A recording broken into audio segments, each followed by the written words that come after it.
I really, really hate this team. Whatever you give them, they'll squander. What gifts you send will be ruined.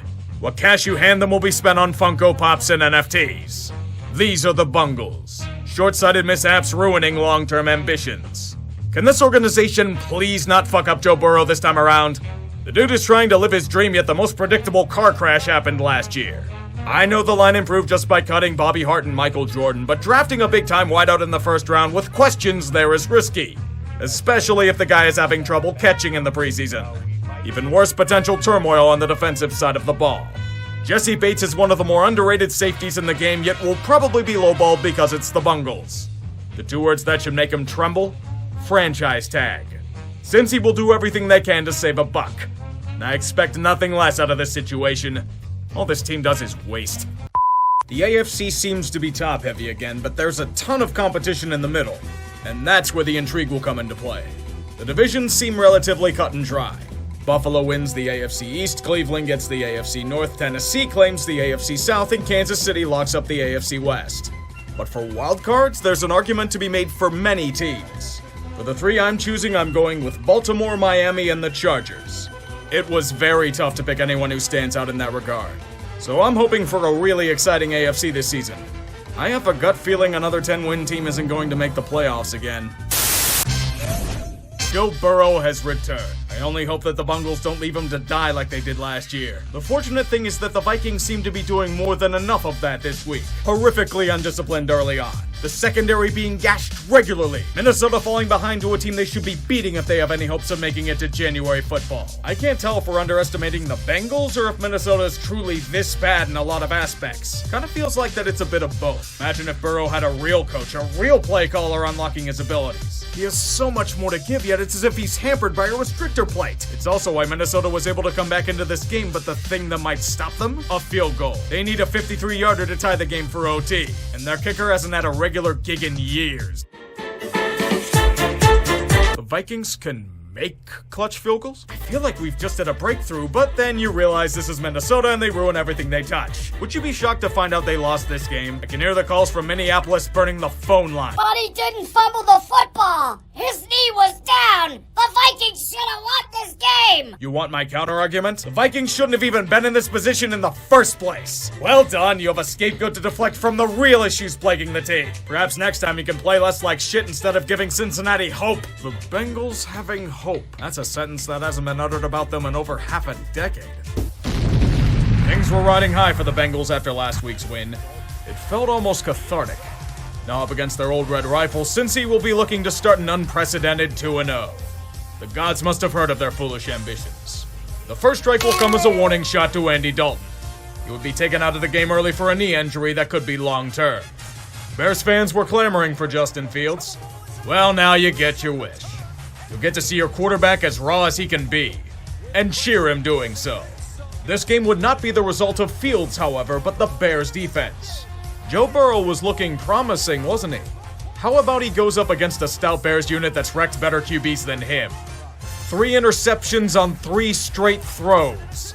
Even against a bad offense like Chicago's, that's a death sentence. Cincy can try to come back all they want, but it'll be for naught. Bears win. Back to reality, Bengals. It was nice knowing you seemed to be good for once. Well. Are you ready to admit that things are shitty in Yinzerland yet? There was much overconfidence about the Steelers. It's the Bungles, everyone said. It's in Pittsburgh. They'll crush them like Von Bell on Juju. Hilarious. The Steelers looked like pure shit. Cincy just had their way with them all game. This defense looks really damn suspect when it's without their pass rush. No Watt, Highsmith, or Tuitt will result in that.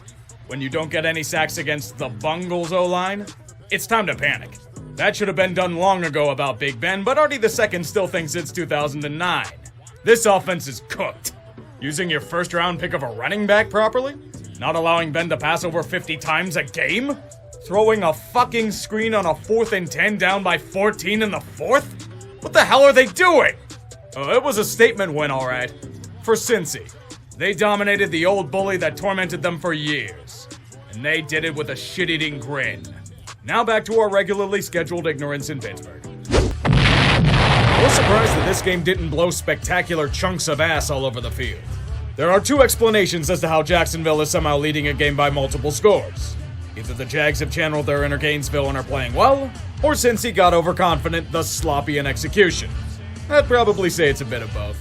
Now before we go on, I want you to imagine a time when Trevor Lawrence isn't tethered down by Urban Meyer. You don't need to think that hard about it. Hopefully it's because Meyer realizes his mistake and executes himself from coaching duties. Like all semblance of progress in Jacksonville, the lead is too good to be true. The Bengals made crucial stops on defense. The Jaguars threw flags at their own dicks. It's the perfect formula for a walk-off field goal in the 19th straight loss on Jacksonville's tour of death. Give it up for consecutive loss number 19! And Cincy having hope again, that too.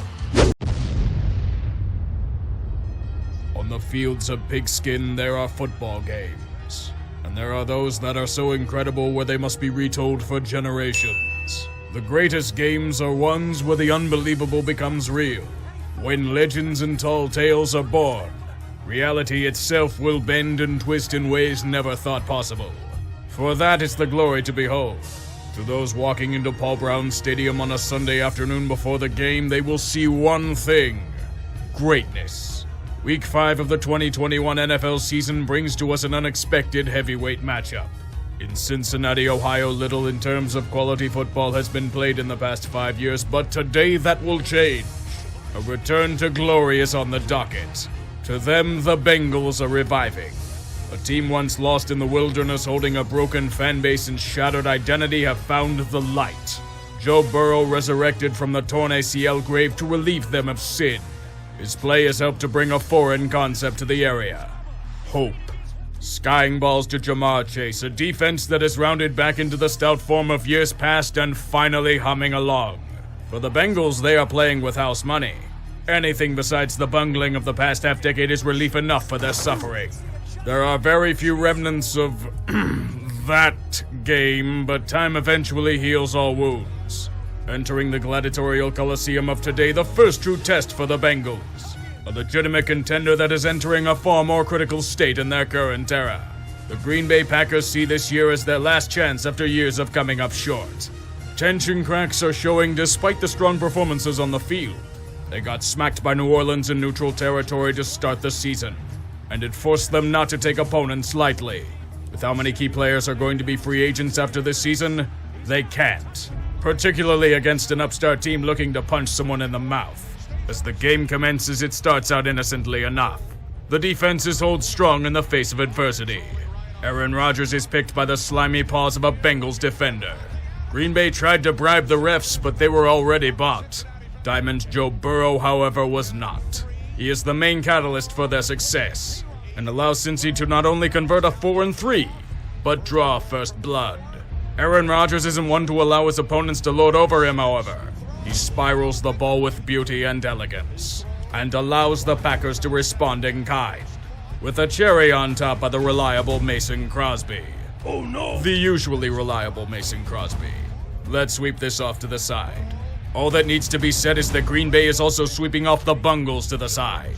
With precision and timely play, they allow Crosby, the Wisconsin wonder, to prove his last kick was a fluke and give the Packers the lead. Hallelujah. Joe Burrow must counter. He must make his own miracles, goddammit, since he won't win otherwise. Dude, just slide. No shame in fighting another day, man. Now Fox and their injury fetish allows us to see you unconscious on the ground. Paul Brown Stadium was tense. Could they be without their star quarterback for the game?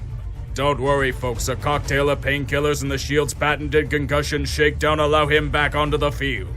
Glory to the NFL. And glory to the Packers for their offenses dominating the Bengals defense again. All is at peace as Milwaukee might forces their way down the field on a touchdown to Devontae Adams. It is almost halftime. The seconds are limited, but these aren't your ordinary Bengals. And now he fires downfield to Jamar Chase. He's got it! Wow! And takes it all the way for a Bengals touchdown, 70 yards! They have talent again. People were calling Jamar Chase a bust during the preseason.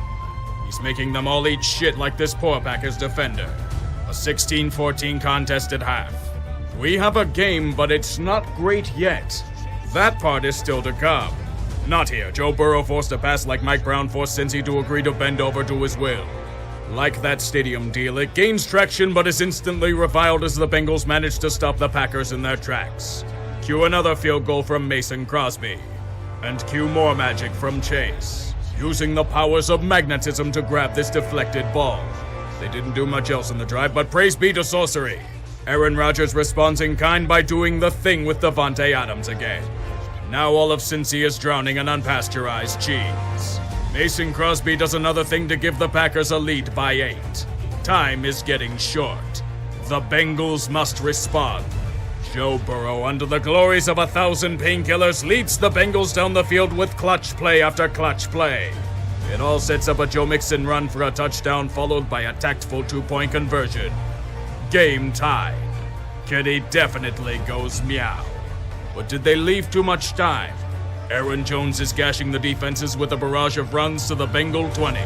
The defense holds, but it sets up a potential 36-yard dagger on the leg of Mason Crosby. 3 for 3 today, and this one is no good! Holy shit, he missed. You see, kids, the announcer jinx is very, very real. The wind trolled him, and Cincy now has a chance to win. Just over 2 minutes left in the game, 2 timeouts. They get somewhere, but Evan McPherson will have to try a lengthy 57-yard field goal to win. McPherson's kick is off the upright! The gods proceed to troll him as well. They're Packers fans, aren't they? Green Bay still has 20 seconds left. And Davante did another thing. That's it. Mason isn't missing again. Game over. Roll the credits and take it away. His kick from 51 yards out. It's no good! Whoa. It was a tougher kick than the first one? We're actually going to overtime in this game because nobody can make a kick now. Maybe Joe Burrow can do something? Tied at 22. Burrow. Oh my goodness! Intercepted by Devontae Campbell! Not the thing I had in mind, but I guess I'll take it. The Packers can't do shit, but they get another chance at glory. With Mason Crosby. On the first play from scrimmage in overtime. Crosby from 40. It is no good! He missed again? Jesus Christ, he fucking missed again. What the hell is going on with kickers this fucking week? I'll never understand how NFL teams allow kickers that just miss kicks. And a ninja aside, Mason Crosby has to be in hell. He's one of the most reliable kickers in the league. 27 straight makes and then he just falls off a map. His confidence has to be shot right now. And it's happened to him before. Back in 2018 at Ford Field. He just kept pulling his kicks wide and allowed Matt Patricia to pretend he was a good coach. Just saying, you might have to burn your cleats again, dude.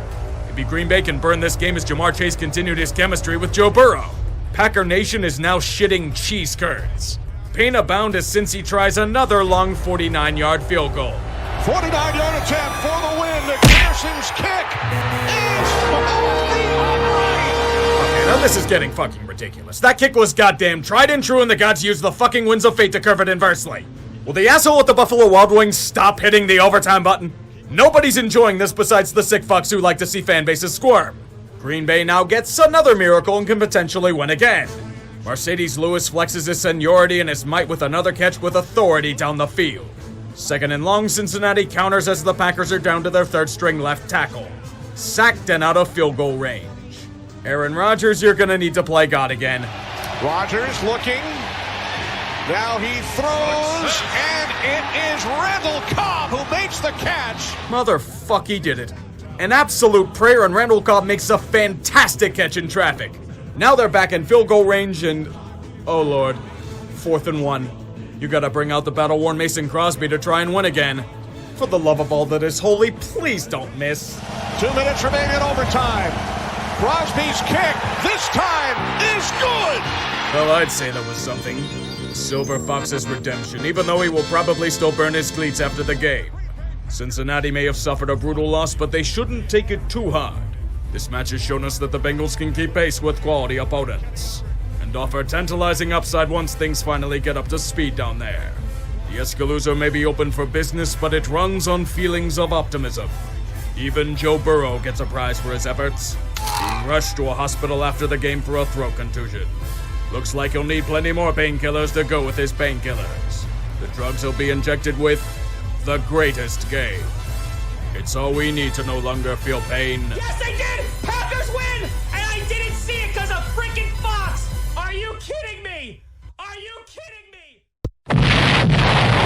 Cincy is doing their first initiation in becoming a man. In ancient Sparta, young men would hunt down and kill a slave as a test to ascend to be a Spartan. The Bengals honored this tradition by attacking a poverty franchise and killing them with witnesses. Some witnesses. Detroit was Detroit, there's no argument there. Dan Campbell cried last week and it still could not will them to not suck. Not with Cincinnati trying to overcome last week's devastating loss by missed field goals. With the talent they're showing, they have the potential to make some noise in December and January.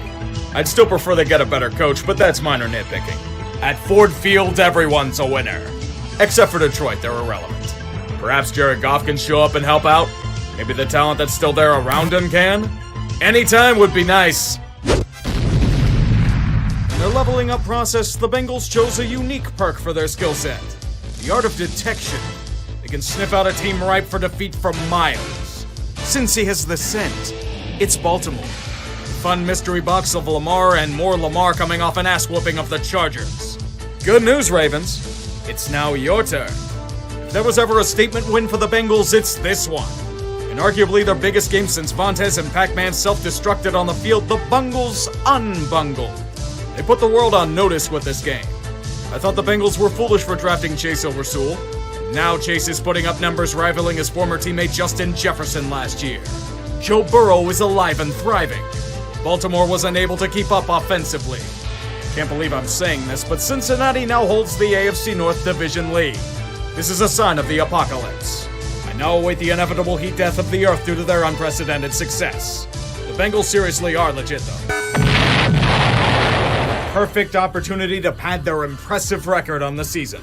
The Cincinnati Bengals headed into New Jersey's biggest mistake to play the Jets, starting a practice squad journeyman named Mike White, whom you can argue is a computer-generated player to fill the roster. But things didn't feel right from the start. Mike White was balling out as if he had all the hype of Zach Wilson, slinging the ball effortlessly, hideously exposing the Bengals defense. If his receivers could catch something, the Jets would be blowing the gates open on this game, but we have to remember that these are the New York Jets. Nothing ever comes easy for them. Cincy's doing everything in their power to keep them in it, though. Failures to break through a battered Jets defense are making this very, very uncomfortable for them. The fourth quarter, the Bengals have an 11-point lead, so you would think that'd be more than enough to put this game away, right? This wouldn't be the first time I was mistaken, and I think we got off on the wrong foot. Allow me to introduce you to Mike Goddamn White, savior of the Jets and recently crowned King of New York. Cincinnati will bow to his legendary power. Over 400 yards of passing in his first NFL start. He has rewarded them for giving him this chance. The blessing of a one-score game from the new god of the Meadowlands. Now all we need is some divine intervention. They had lost 5 consecutive games, and the Jets are coming out and playing. Oh, it was picked up! Oh my god, the Bengals are bungling in a way I never expected. Not the brutal turnover part, but in this fashion? You know the golden rule, Bengals. Never give the ball back to Mike White. White to the end zone. They got the lead! Mike fucking White. What a legendary performance for a team that needed it. Cincy may have blown their drive, but all they need is a defensive stop. What could potentially ruin such a great game, you might ask? Untimely ref ball. How in the actual fuck is this penalty on the defense? The Jets player lowered his helmet on the play. You're gonna end the game on that bullshit? After all the gutsy determined play? Unbe-fucking-lievable. The New York Jets beat the goddamn Bengals with a touch of heinous ref ball and white power. And that's probably gonna get me canceled. In this apparent turn of events, freeing themselves of OBJ allowed the Browns to play up to their potential and beat the ever-loving shit out of their cross-state rival. Or is that because the Bengals are fading thanks to flaws being exposed in their game plan? The only thing that's certain to me, Joe Burrow can't do it all.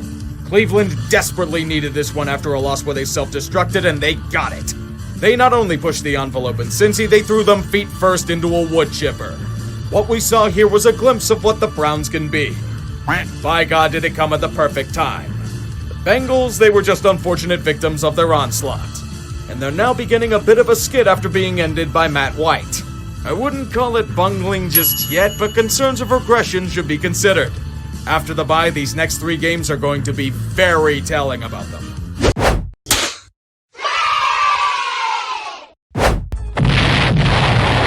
annual Raider freefall continues. Unfortunately for them, Cincinnati needed this game coming off a bye and an ugly loss to Cleveland. The final score is deceiving. Things were tighter than me in skinny jeans for 3 quarters. Neither team was willing to concede ground, and for good reason. This was must-win for both sides. However, in the end, the straw that broke the Raiders' back was in the usual suspects. The defense couldn't make a critical stop if their lives depended on it. Cool Joe Burrow skied the ball to his weapons, creating that sweet magic throughout the 4th quarter. Derek Carr only did the standard throw a big pick trying to come back from multiple scores. Since he responds to said pick with more points, Carr proceeds to drive the team off a cliff. Game over. Raiders lose their 3rd in a row. However, and more importantly, the Bengals have their much-needed bounce-back game. It's just the beginning for them, though. They'll want to make another statement against Pittsburgh next week. Tonight, on Meaningless Fan Service, the Black and Gold Brigade enters as close to a must-win situation as a mid-season game can be. Against the kid they used to bully, the Steelers head to their grounds and...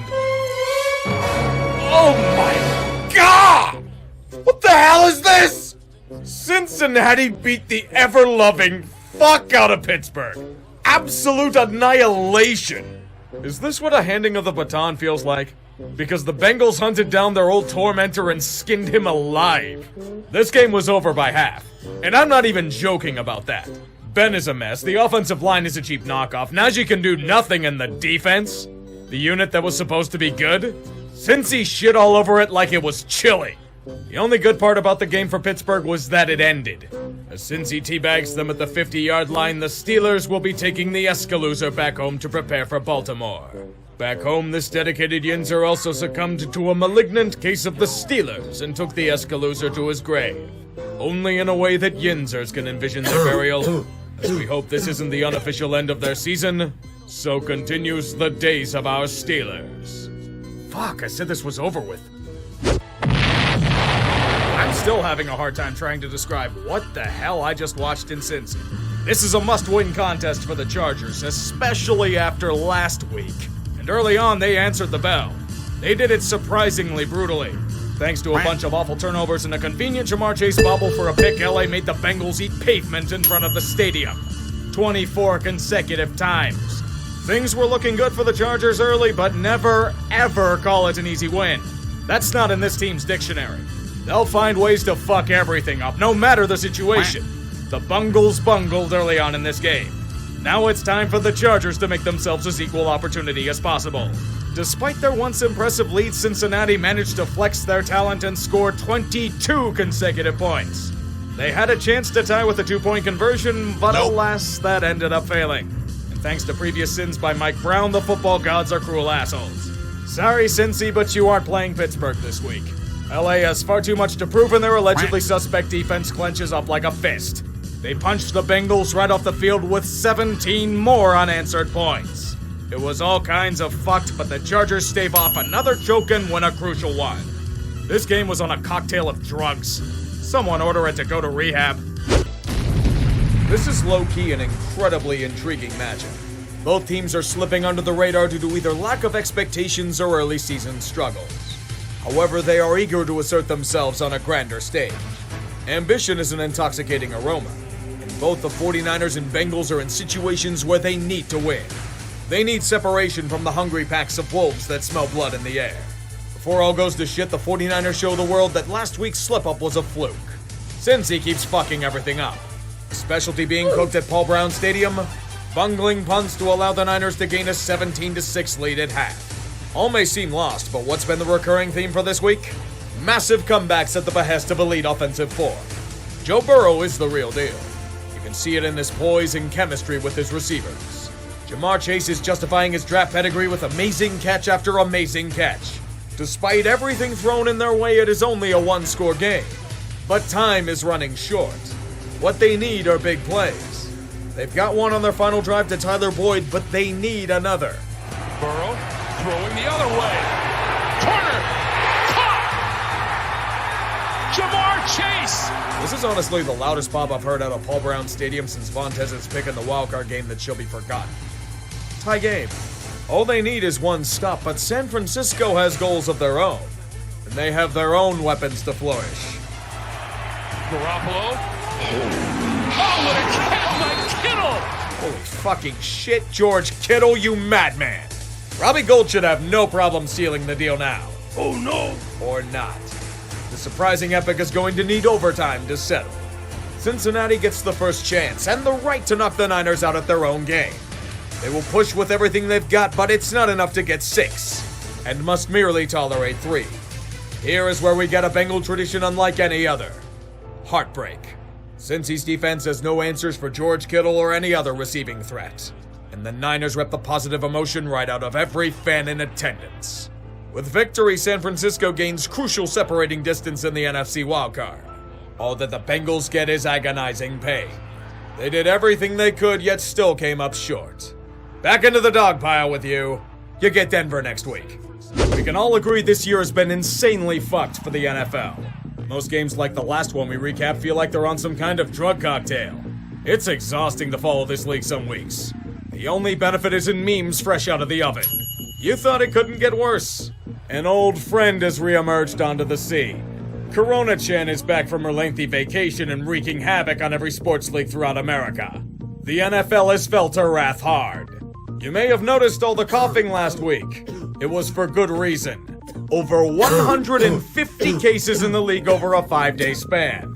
It's not Pokemon to catch. Coronavirus is running a train throughout multiple organizations. Cleveland and the Rams have over 25 players in COVID protocol. Washington has over 20.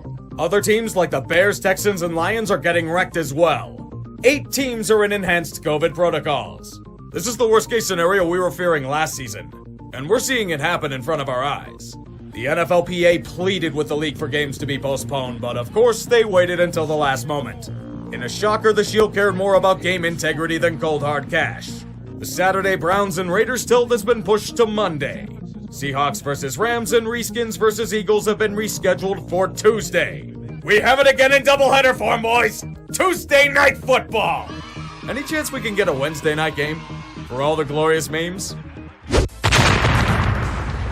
Who had this game highlighted on their calendar before the year? A team that has been broken since 2016 against John Elway's perpetual mediocrity. For playoff seeding? Are you kidding me? This is the reality we're living in right now?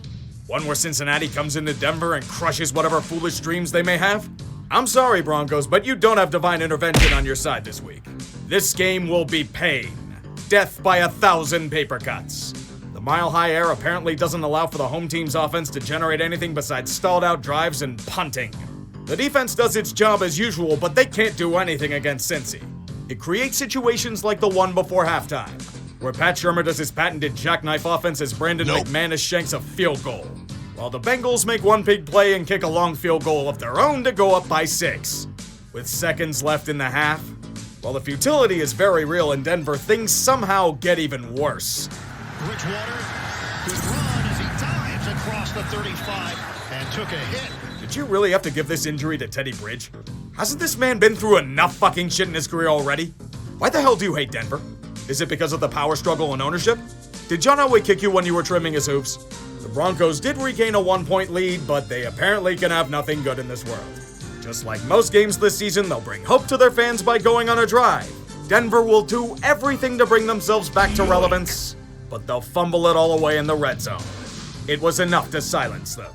Their offense, like most games this season, can't get a damn thing going. All that's left is emptiness. The lack of traction in the passing game and a dreadful feeling in their soul. That may have been their shot, and the Bengals snatched it away in a complete game of their own. It was inevitable, Broncos. Deal with it. The unofficial handing of the baton. It happened with the Steelers, and guess what, Ravens? It's your turn to do so now. Let's not pretend that you're going to put up any sort of fight. Not only is Lamar out of this game, but Tyler Huntley succumbed to the vices of Corona-chan as well. Therefore, Baltimore's QB in this game is a man you could argue infects more teams than Corona-chan does. Josh Johnson. No offense, but the Ravens' chances of winning in this game are quite marginal. You suck! That comment's as groan-worthy as Baltimore's defense was. Cincinnati launched an air raid so relentless it almost felt like they were the Luftwaffe. Joe Burrow commanded his offense to 525 yards passing. Jesus Christ, the Ravens are as bombed out as 1940s London. It was thorough destruction, but nothing matters besides cold reality. Cincinnati, the forgotten red-headed stepchild of the AFC North, is running with the division at full speed. What a horrible scenario to experience. We should have beaten the Bengals harder. May have saved them from thinking they're above their station in life. How did we allow that city to have hope and optimism? A matchup no one had circled on the calendar back in September. The former heavyweight champion of the world against football's Little Mac. Mac's taken down most opponents thrown at him and now gets to face Mr. Sandman in a clash to prove his legitimacy. The offense will be furious. The Chiefs' attack is potent and relentless, and the Bengals will have to match blows step by step. But they have weapons to counter these waves of onslaughts. Jamar Chase's legend is growing as fast as his breakaway speed down the sidelines. Anyone who doubted his selection due to more pressing concerns can admit their sin. He is moonlighting as a demigod, not only breaking franchise records, but NFL records with amazing catch after amazing catch. He and Burrow are the keys to any chance at success. Kansas City's offense has been nigh unstoppable for weeks, but Cincy is hungry for their chance. Things are getting tight in the second half. What was once a 14-point deficit is now becoming a Bengal lead. They've successfully adjusted to their opponent's strategy of cover their best receivers one-on-one down the sidelines with dimes. The Chiefs did everything in their power to regain control of the game, but the Bengals' defense holds and forces a field goal to tie. Cincy has a chance to do something truly great. Something that nobody expected out of them coming into this season. And all they need to do is stamp it into reality. It's usually the darkest before the dawn, and it has risen with Chase on a 3rd and 27. I feel like I'm watching the same play over and over again, but this is it. They're so close to the goal line, but they just can't push through. It's 4th down, and the Bengals have chosen to be bold. They're going for it. Here they go. They go for it. 4th and goal. Burrow. First option not there. Gives it up to Mixon. Looks for an opening. Oh, it's going to be close. There's a flag down. Oh, Lord, offsetting penalties. We have to do this bullshit again? Just throw the fade and live with it. Burrow rolling out. Looking. He almost got hit. Throws it. Flag in the end zone. Insane luck. They gave Cincy a new set of downs. They can run down the clock. They can win it with a chip shot. What mysteries does Pandora's box have to offer? McPherson. The kick is good. And the Bengals have won the AFC North. The motherfucking madmen, they pulled it off. David has taken down Goliath. In front of a once broken faithful, the Bengals have secured their biggest win in quite possibly decades. A new era may very well be upon us. One where Cincinnati emerges from the doldrums once again to take vengeance on those that bested them. In the most unprecedented story of the year, the Bengals have won the AFC North.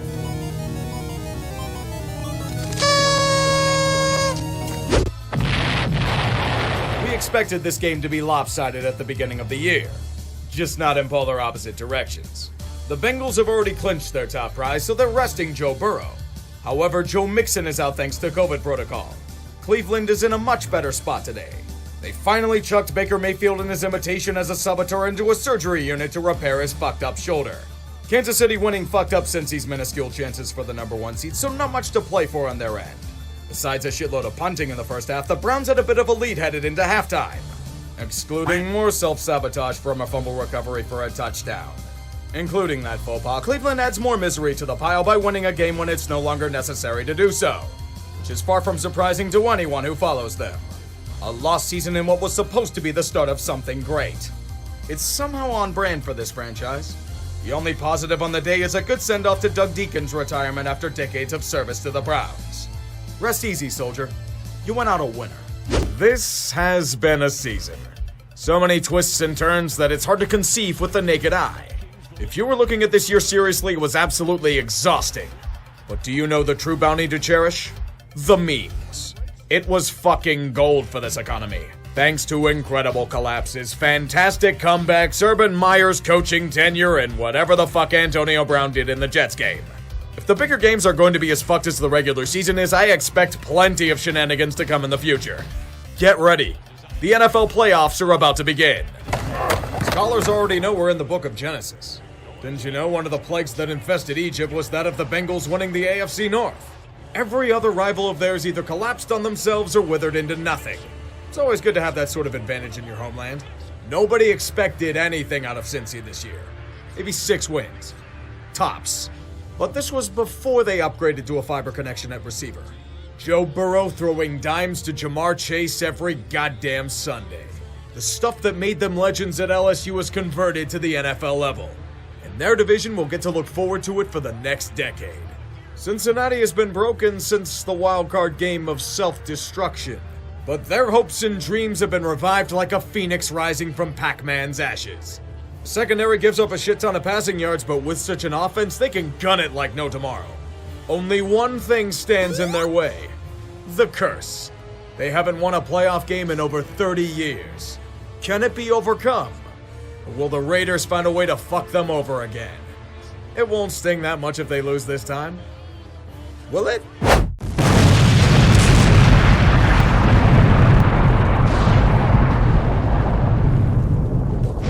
Thought we'd get rest after how bonkers this season has been? We got about a week of calm. Do you want proof that the league scriptwriters need a pay raise? Look at who made it out of the AFC. In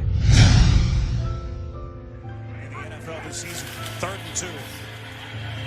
Burrow hit on a release, puts a nail under it. Near side for Boyd, and it's incomplete. Rock bottom manifests in many different ways. Sometimes it's in executive failures. Sometimes it's in years of apathy and broken fan bases. Sometimes it's in devastating injury.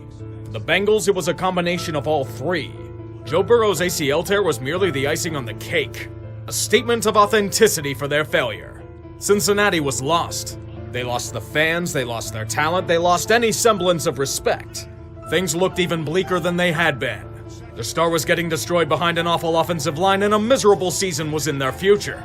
Now, if you were to tell me that this moribund franchise, one that's done nearly everything wrong over the past 5 years, would make the Super Bowl the very next season, I'd have not only laughed hysterically in your face, I'd have paraded you down a major freeway with your pants down.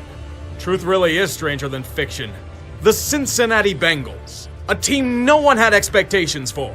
A team that had constantly been trampled, spit on, denigrated, and justifiably belittled has made the Super Bowl. That's how you know this season has been on a drug cocktail.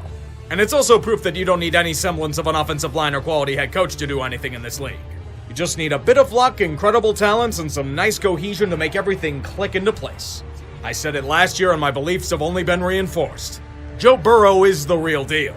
The savior for a city that desperately needed one. A local boy that slings footballs as effortlessly as the Ohio flows downstream. His power has near single-handedly revived the Bengals franchise, uniting their talents together as one cohesive unit. The epitome of cool and controlled, Burrow has been on the big stage before, and it shows in how calm he is under pressure. With the weapons he has to work with, there's magic to be made. In the backfield, there's Joe Mixon, an intriguing dual threat option that can rip through open holes in the line and terrorize opposing defenses. CJ Uzomah is an emerging safety valve, an underrated component of the passing attack. He suffered an injury in the AFC Championship game, but there's a chance he could play, since it's only a sprain and not the worst-case scenario. At wide receiver, gold. Tyler Boyd, the pride of Pitt and bane of Baltimore, is an elusive and breakaway option in the slot.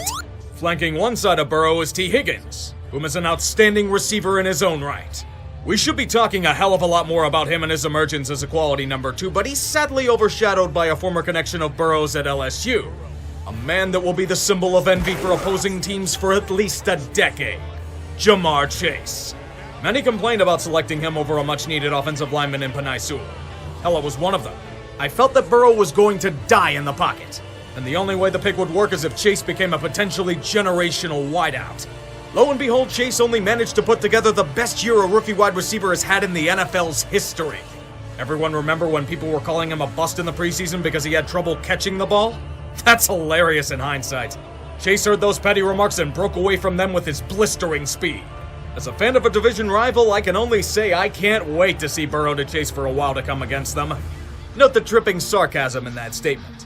I also can't wait to see Evan McPherson keep making winning kick after winning kick. Drafting kickers can sometimes generate rewards immediately.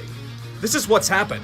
McPherson has been outright automatic for the Bengals. A guy who can kick 50-yarders without breaking a sweat. He's clutch, and that's vital for a kicker. On defense, they're not exactly the most dominating group in the world, but they have ability, and they know how to hold offenses at bay when they need to. A huge pickup for them this offseason was Trey Hendrickson. One-year wonder? How about no?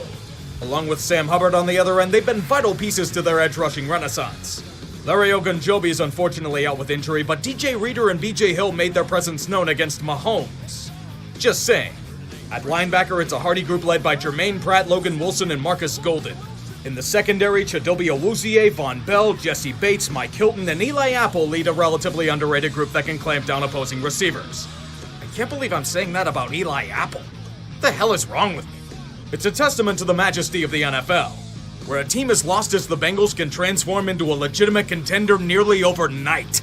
Joe Burrow has been that piece. Jamar Chase has been that piece. Evan McPherson has been that piece. A defense that can hold powerful offenses at bay when needed has been that piece. The Bengals might be one of the cheapest organizations in the NFL, and Mike Brown may not deserve to be anywhere near a Super Bowl, but the talent itself does. And while they may have been dancing around fire against Tennessee and Kansas City, you still have to have the ability to go in there and capitalize on the self-destruction. The rewards have been great. Their first playoff wins in 31 years. The best season Cincy has experienced since the 80s. They've made it here twice before, but ran into San Francisco both times to fall short. Their next opponent will be their greatest challenge yet. And it may be the most loaded team they've faced. The dream of the Rams has been clear from the moment Stan Kroenke fucked over an entire city. To capture the hearts and minds of the people of LA. They know that Angelinos are very picky about their sports teams. They don't tolerate second best. All they want are winners. The two-bit floozies that flock to their fine city and flame out in time are a stereotype. To last and become a legend, you must prove your worth. For the Rams, everything has been in preparation for this moment. They haven't thrown nearly every single draft pick into the wind just to come short of a Lombardi. Because the Rams know what winning means. Solidifying their legitimacy in the city. At least for a short bit. They have the appearance of LA. They have the star power the city craves. They're the hot topic of conversation. All they need is that trophy. And there are so many pieces that are eager to grasp it for the first time. This past offseason, LA made a massive gamble. They needed a legitimate quarterback to get over the hump. And a perfect fit for McVay's system was rotting away in Detroit. His name is Matthew Stafford, a gunslinger who never had the luxury of a competent system around him. There were many concerns about Stafford. Was he good enough to lead his teams anywhere? He had never won a playoff game in his career, let alone made a deep run. LA went all in and paid a premium for his services. And the California kids rewarded them with a quarterback play that they've desperately needed. There are times where Stafford will let it rip and show a confidence that we have never seen from him. This postseason was critical for Matthew. He needed to win to end the narratives. A Super Bowl is finally in his sights. And the win will prove that the Lions were the problem, not him. He's the fan favorite of the bunch. And Detroit will be happy to see their son finally be able to shine. It's a committee affair at running back. Sony Michel brought in from the Patriots Darrell Henderson Jr. and Cam Akers with the powers of mutant healing. Has returned from a major Achilles injury after only 6 months. Eat shit, medical science. Cam Akers overcomes your projections. Stafford's choices at wideout are vast and deadly. Cooper Kupp leads the way. The route-running ability of a slot receiver, the speed and catching skills of a headliner, and the intelligence of a quarterback. And with Kupp's dynamics and versatility, he's near impossible to cover. Besides him, there's an emerging threat on his own in Van Jefferson. He's the home run hitter. And also an important plan B in case Kupp is double-teamed.